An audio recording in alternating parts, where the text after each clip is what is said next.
sawa sawa na mzazi kumwambia mwanawe, sio babako mimi, sija kupeleka shule, sija kupeleka chuoni, sija kufanyia 1 2 3, yote umenifanyia baba, basi kama mimi baba yako usifanye jambo fulani.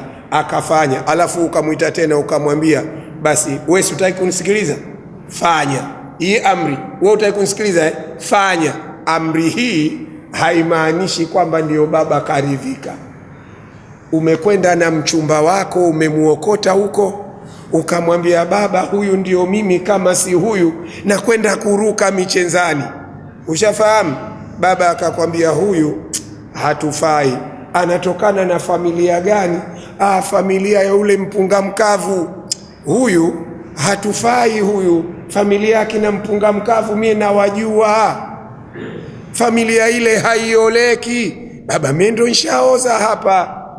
Kila akikupa nasaha akaona bado, akakutafutia na wajomba zako, akaona bado, akakutafutia na walimu waliokusomesha chuoni, akaona bado, akakuitia na wazee wakakuweka kitako, bado hukusikia.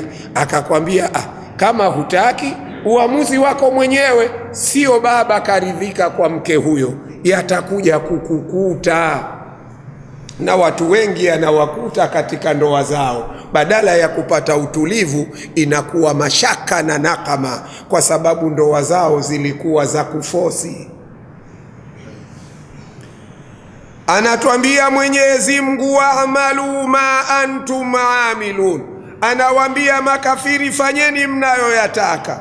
Wal amru huna litahdidi ka qawlihi i'malu ma shi'tum, fanyeni mnalotaka. Inni amilun, na mimi Muhammadi na wafuasi wangu tutatekeleza ibada kwa mujibu wa vile ambavyo ametuamrisha Mola wetu, minathabati ala dinihi,